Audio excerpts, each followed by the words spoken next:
Hello friends, welcome in my YouTube channel gun point पे knowledge. दोस्तों, आज हम देखने वाले हैं बैंक ऑफ इंडिया में अपना जॉइंट अकाउंट ओपनिंग फॉर्म किस तरीके से फिल कर सकते हैं और अपना अकाउंट ओपन करा सकते हैं। तो सबसे पहले जो इसमें डॉक्यूमेंट लगेंगे वो मैं आपको बता देता हूं। एक आधार कार्ड और पैन कार्ड की फोटोकॉपी लगेगी। जितने भी व्यक्ति आप अकाउंट खोल रहे हैं, ओके, उन सभी की एक आधार कार्ड और पैन कार्ड की फोटोकॉपी लगेगी और एक एक पासपोर्ट साइज फोटो लगेगी। तो आइए फॉर्म को किस तरीके से फिल करना है वो देख लेते हैं। तो यहाँ पे सबसे पहले आपको ब्रांच का नाम लिख देना है जिधर आप अपना अकाउंट ओपन कराने जा रहे हैं, और यहाँ पे आपको डेट लिख देनी है, उस दिन की डेट लिखनी है जिस दिन आप फॉर्म को बैंक में सबमिट करने जाएंगे। और यहाँ पे आपको शुरू में जितने आप पैसे अपने अकाउंट में डिपॉजिट करना चाहते हैं वो अमाउंट लिख देना है, और यहाँ पे उसी अमाउंट को वर्ड में लिख देना है, जैसे कि मैंने लिख दिया है 2000 ओनली। अब यहाँ पे सेविंग अकाउंट हम खोल रहे हैं तो यहाँ पे सेविंग अकाउंट के ऊपर आपको टिक कर लेना है। अब यहाँ पे आपसे पर्सनल डिटेल मांगी जा रही है, तो यहाँ पे आपको अपना नाम लिख देना है, और यहाँ पे आपको सेकंड एप्लीकेंट का नाम लिख देना है। जो भी आपके साथ दूसरा व्यक्ति अकाउंट ओपन करा रहा है उस व्यक्ति का नाम आ जाएगा। और यहाँ पे आपको अपना मिडिल नेम लिख देना है, जो भी आपका मिडिल नेम है, और यहाँ पे आपको अपने जो भी सेकंड एप्लीकेंट है उसका मिडिल नेम लिख देना है। अगर है तो लिखना है, अगर नहीं है तो इसे खाली छोड़ देना है। यहाँ पे आपको अपना सरनेम लिख देना है। सरनेम बोले तो जो भी आपकी कास्ट है, और यहाँ पे सेकंड एप्लीकेंट का कास्ट आ जाएगा या सरनेम आ जाएगी। तो अब यहाँ पे जेंडर पूछा जा रहा है, तो जेंडर में अगर आप लड़के हैं तो यहाँ पे एम लगा दीजिएगा, और अगर लड़की हैं तो एफ लगा देना है। ओके, तो अपने हिसाब से जेंडर आपको भर लेना है। नीचे चलते हैं, तो इस कॉलम को आपको छोड़ देना है, इसमें आपको कुछ भी नहीं करना है। अब यहाँ पे आपसे डेट ऑफ बर्थ मांगी जा रही है। यहाँ पे देखिए, तो फर्स्ट एप्लीकेंट के सामने यहाँ पे आपको अपनी डेट ऑफ बर्थ डाल लेनी है, और सेकंड एप्लीकेंट के सामने जो सेकंड नंबर है उसमें आपको सेकंड एप्लीकेंट की डेट ऑफ बर्थ डाल लेनी है। जिसके साथ अपना अकाउंट आप ओपन कर रहे हैं उस व्यक्ति की डेट ऑफ बर्थ आ जाएगी। और यहाँ पे फर्स्ट एप्लीकेंट बोले तो आपकी पैन कार्ड का पूरा नंबर आ जाएगा, और दूसरे वाले में आपके सेकंड एप्लीकेंट का पैन कार्ड का नंबर आ जाएगा। ओके, तो अब आ जाइए नीचे पूछते हैं यहाँ पे मैरिड। तो यहाँ पे आपसे मैरिडल स्टेटस पूछा जा रहा है। तो मैरिड स्टेटस बोले तो आपकी शादी हुई है या नहीं हुई है। अगर आपकी शादी हो चुकी है तो यहाँ पे आपको मैरिड लिख देना है। फर्स्ट एप्लीकेंट के सामने यहाँ पे आपको मैरिड लिख देना है, और अगर आपकी शादी नहीं हुई है तो यहाँ पे आपको सिंगल लिख देना है, जैसे कि मैंने लिखा हुआ है। ओके, वैसे ही सेकंड एप्लीकेंट के सामने करना है। अगर शादी हो चुकी है तो मैरिड लिख देना है, अगर शादी नहीं हुई है तो सिंगल लिख देना है। ओके, अब सिटीजनशिप बोले तो आप रहते कहाँ पे हैं, इंडिया में रहते हैं या किसी दूसरे कंट्री में। तो इंडिया में रहते हैं तो आपको इंडिया लिख देना है फर्स्ट एप्लीकेंट के सामने, और इधर भी आपको इंडिया लिख देना है सेकंड एप्लीकेंट के सामने। ऑक्यूपेशन बोले तो आप क्या काम करते हैं। ओके, काम क्या करते हैं, जैसे अगर आप अपना कोई काम करते हैं, जैसे कोई लकड़ का काम हो गया, लकड़ का काम हो गया, लोहे का काम हो गया, या आपकी अपनी दुकान है, या आप फेरी लगाते हैं, गोलगप्पे वगैरह बेचते हैं, ऐसा कोई भी काम है जो आप खुद करते हैं, किसी की कंपनी में जाके नहीं करते, जॉब वगैरह नहीं करते, तो उधर आपको क्या लिखना है, सेल्फ एम्प्लॉयड। अगर आप कोई अपना काम खुद करते हैं तो आपको सेल्फ एम्प्लॉयड लिखना है ऑक्यूपेशन में। और अगर आप मान लीजिए कोई काम नहीं करते, आप स्टूडेंट हैं, तो आपको स्टूडेंट लिख देना है। ओके, तो जो भी आपकी वो है वो लिख देना है फर्स्ट एप्लीकेंट के सामने। अगर आप अपना कोई काम करते हैं तो सेल्फ एम्प्लॉयड लिख देना है, और अगर काम नहीं करते हैं तो अनएम्प्लॉयड लिख सकते हैं। अब यहाँ पे नेम ऑफ द फादर और स्पाउसी। तो स्पाउस क्या होता है, स्पाउस बोले तो पति या पत्नी, ठीक है। तो यहाँ पे अगर आपकी शादी हो चुकी है तो यहाँ पे आपको अपने पति या पत्नी का नाम लिख देना है, और अगर आपकी शादी नहीं हुई है तो आपको पापा का नाम लिखना है अपने। ओके, तो जिसका भी आप नाम लिखेंगे उसके सामने टिक कर दीजिएगा। तो यहाँ पे मदर नेम पूछा जा रहा है, तो मदर नेम में आपको फर्स्ट एप्लीकेंट के सामने फर्स्ट एप्लीकेंट की मम्मी का नाम लिखना है, और सेकंड एप्लीकेंट के सामने सेकंड एप्लीकेंट का मम्मी का नाम लिखना है। ओके, तो नीचे चलते हैं, तो यहाँ पे आपको इसको छोड़ देना है, और यहाँ पे इसको भी छोड़ देना है आपको। अब यहाँ पे पूछा जा रहा है फैसिलिटी आपको कौन कौन सी चाहिए।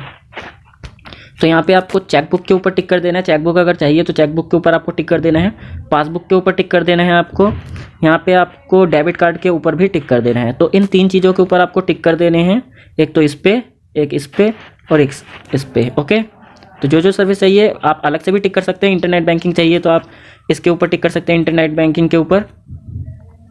और अगर नहीं चाहिए तो आप मत कीजिए, मैंने जो तीन चीज़ बताई है उसी के ऊपर टिक कीजिए। तो नीचे चलते हैं अब। तो यहाँ पे देखिए फ़ोटो आइडेंटिफिकेशन और एड्रेस प्रूफ मांगा जा रहा है। तो फ़ोटो आइडेंटिफिकेशन में क्या ऐसे भरना है वो मैं आपको बताता हूँ। तो सबसे पहले डॉक्यूमेंट में जो टाइप है, तो यहाँ पे आपको अपना पैन कार्ड लिख देना है। ओके, अब पैन कार्ड का यहाँ पे आपको नंबर दे देना है, पूरा पैन कार्ड का जो भी पैन कार्ड के ऊपर नंबर है वो दे देना है। इशूइंग अथॉरिटी बोले तो पैन कार्ड कौन इशू करता है वो बता देना है आपको। तो IT डिपार्टमेंट जो है इशू करती है, जैसे मैंने लिखा है यही चीज़ आपको लिख देनी है। तो नीचे चलते हैं, इशू डेट, पैन कार्ड के ऊपर आपको डेट मिल जाएगी कि आपका पैन कार्ड कब बना था, तो वो डेट लिख देनी है आपको। अब यहाँ पे इशू प्लेस बोले तो कहाँ पे पैन कार्ड बना था, दिल्ली में बना था, मुंबई में बना था, बिहार में बना था, तो जहाँ पे भी आपका पैन कार्ड जो है बना है वो आपको डेट बता देनी है। ओके, अब ठीक उसी तरीके से यहाँ पे आपको सेकेंड एप्लीकेंट के साथ भी करना है। ये जो अपना सेकेंड एप्लीकेंट है इसके साथ भी आपको बता देना है। कैसे बताना है, वैसे ही पैन कार्ड आपको यहाँ पे लिख देना है, पैन कार्ड का नंबर लिख देना है, IT department, date, issue date और कहाँ पे वो है। ओके, तो अब यहाँ पे देखिए एड्रेस प्रूफ मांगा जा रहा है, तो एड्रेस प्रूफ में आपको कैसे देना है, एड्रेस प्रूफ में फर्स्ट एप्लीकेंट के नीचे में जो है यहाँ पे आपको अपना आधार कार्ड लिख देना है और फिर आधार कार्ड का यहाँ पे कंप्लीट नंबर लिख देना है। फिर आधार कार्ड इशू कौन करता है, यूआईडीआई बोले तो unique identification authority of India, तो हम शॉर्ट फॉर्म लिख रहे हैं इसलिए क्योंकि पूरा आएगा नहीं बॉक्स में। और यहाँ पे इशू डेट, आधार कार्ड के ऊपर आपको इशू डेट मिल जाएगी, तो वो इशू डेट लिख देनी है आपको। और यहाँ पे प्लेस ऑफ इशू बोले तो प्लेस ऑफ इशू आपका आधार कार्ड जो है कहाँ से बना है वो आपको बता देना, मुंबई, दिल्ली, जहाँ से भी आपका आधार कार्ड बना है वो बता देना है। और ठीक उसी तरीके से यहाँ पे सेकंड एप्लीकेंट का ऑप्शन दिख रहा है, तो सेकंड एप्लीकेंट के नीचे यहाँ पे आपको पूरा फिल कर देना है। ओके, तो अब आइए नीचे चलते हैं। अब यहाँ पे देखिए एड्रेस मांगा जा रहा है, तो यहाँ पे आपको अपना परमानेंट एड्रेस दे देना है, जो भी आपका एड्रेस है, और यहाँ पे अपना करंट एड्रेस है, तो दोनों ही एक जैसे फिल करने हैं। तो ये एड्रेस मैं आपको एक बार फिल करके बता देता हूँ।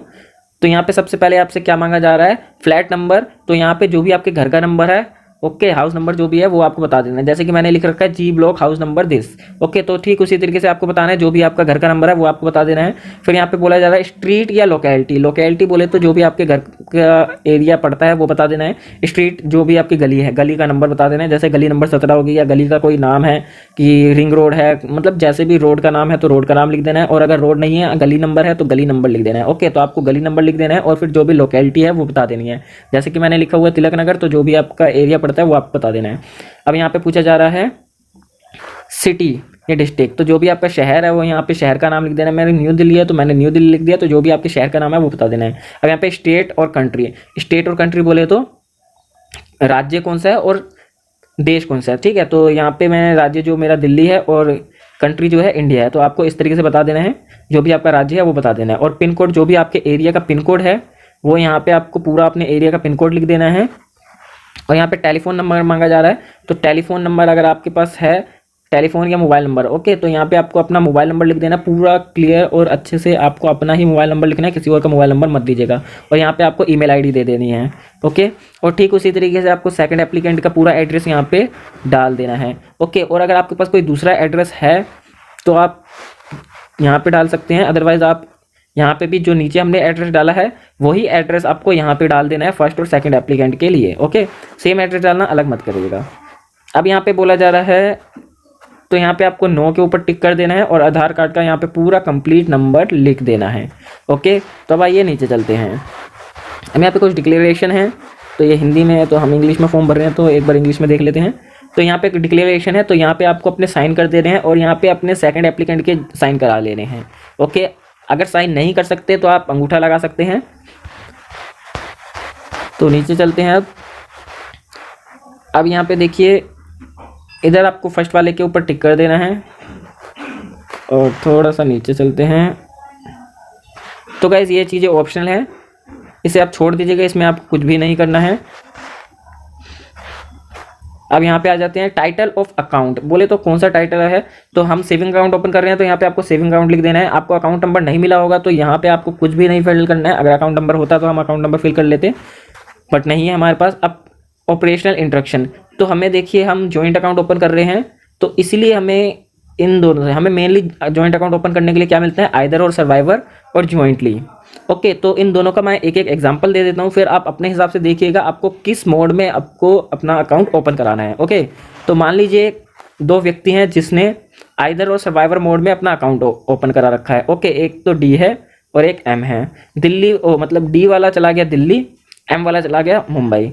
तो इस मान लीजिए दिल्ली वाले व्यक्ति को पैसों की ज़रूरत पड़ती है और वो बैंक में जाके अपने पैसे निकाल लेता है। ठीक उसी तरीके मुंबई वाले को पैसों की ज़रूरत पड़ती है, मुंबई वाला भी बैंक में जाके अपने पैसे निकाल लेता है। ओके, तो इधर जो है एक दूसरे की ज़रूरत नहीं पड़ी पैसे निकालने के लिए। ओके, इन दोनों को ही किसी की ज़रूरत नहीं पड़ी पैसे निकालने के लिए। अगर आप देखेंगे जॉइंटली में, तो मान लीजिए दिल्ली में है और ये मुंबई में है। अब ये दिल्ली वाला व्यक्ति को जो है दिल्ली में जो था उसको पैसे की जरूरत पड़ेगी, तो लेकिन ये पैसे नहीं निकाल सकता क्योंकि इसने जो है ज्वाइंटली में अकाउंट ओपन करा रखा है। इसमें जब तक दोनों व्यक्ति के सिग्नेचर नहीं हो जाते एक चेक पे, तब तक यहाँ पे उसको पैसे नहीं मिलेंगे। ओके, अब वैसे मुंबई को अगर मुंबई वाले व्यक्ति को पैसे की जरूरत पड़ती है तो मुंबई वाला भी पैसे नहीं निकाल सकता क्योंकि एक चेक पे दोनों व्यक्ति के साइन होने ज़रूरी हैं, तभी पैसे मिलेंगे। ओके, अगर साइन नहीं होंगे, एक ही व्यक्ति साइन करेगा तो पैसे नहीं मिलेंगे। तो अगर पैसे निकालने हैं तो दोनों व्यक्ति की साइन की जरूरत पड़ेगी in case of jointly. Okay, jointly में दोनों व्यक्ति की जरूरत पड़ेगी। तो तब यहाँ पे आपको क्या लिखना है, अपना फर्स्ट एप्लीकेंट का नाम लिख देना है और फर्स्ट एप्लीकेंट के सिग्नेचर करा देने हैं और फर्स्ट एप्लीकेंट की एक फ़ोटो लगवा देनी है। ओके, ठीक उसी तरीके से नीचे सेकंड एप्लीकेंट के साइन और नाम आ जाएगा, सेकंड एप्लीकेंट के साइन आ जाएंगे और सेकंड एप्लीकेंट की ही फ़ोटो आ जाएगी। ओके, तो अब इसे नीचे छोड़ देना है, आपको कुछ भी नहीं करना है। नीचे चलते हैं हम। तो गाइस अब लास्ट आ जाता है अपना nomination form. Okay, nomination form कौन सा फॉर्म होता है, अगर आपकी डेथ हो जाती है तो आपकी डेथ के बाद जो आपके अकाउंट में पैसा पड़ा हुआ है वो किस व्यक्ति को दिया जाएगा, ये चीज़ हम बैंक को पहले ही बता देते हैं।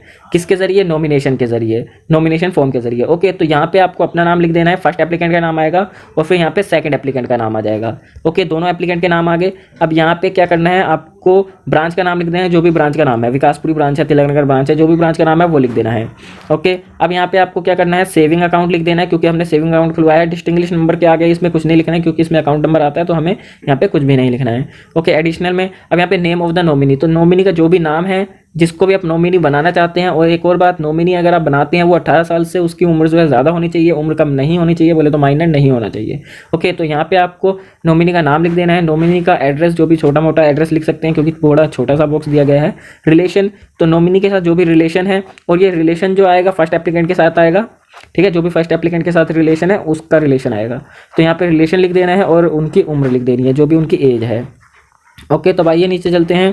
तो यहाँ पे आपको डेट लिख देनी और प्लेस लिख देना है और डेट उस दिन की जिस दिन आप फॉर्म को सबमिट करने जा रहे हैं। अब यहाँ पे विटनेस मांगा जा रहा है, तो विटनेस आपको तब देना है जब दोनों एप्लीकेंट में से कोई भी एक अंगूठा लगाता है। ठीक है, अगर मान लीजिए दो एप्लीकेंट है यहाँ पे, ठीक है, एक मिनट मैं आपको बता देता हूँ। मान लीजिए ए है और बी है, ए साइन कर लेता है लेकिन बी जो है साइन नहीं कर पाता है, वो अंगूठा लगाता है। तो अगर वो अंगूठा लगाता है तो यहाँ पे आपको विटनेस की ज़रूरत पड़ेगी, दो विटनेस की ज़रूरत पड़ेगी। और अगर साइन कर लेता है बी भी तो यहाँ पे आपको विटनेस की ज़रूरत नहीं पड़ेगी। तो विटनेस कैसे फिल करना है वो बता देता हूँ। यहाँ पे सिग्नेचर, नेम और एड्रेस देना है, बस आपको नाम दे देना है, एड्रेस दे देना है और यहीं पे सिग्नेचर करा देने हैं। फिर से नाम दे देना है, एड्रेस दे देना है, साइन करा देने हैं, बस इतना ही करना है आपको। इससे ज़्यादा विटनेस के साथ आपको कुछ भी नहीं करना है। तो इसी के साथ आपका जो है बैंक ऑफ इंडिया का ज्वाइंट अकाउंट किस तरीके से ओपन करते हैं, अकाउंट ओपनिंग फॉर्म जो है कंप्लीट हो जाता है। उम्मीद करता हूँ आपको वीडियो अच्छी लगी तो लाइक एंड सब्सक्राइब करते हैं। मिलते हैं अपनी नेक्स्ट वीडियो में, तब तक के लिए थैंक यू फॉर वॉचिंग।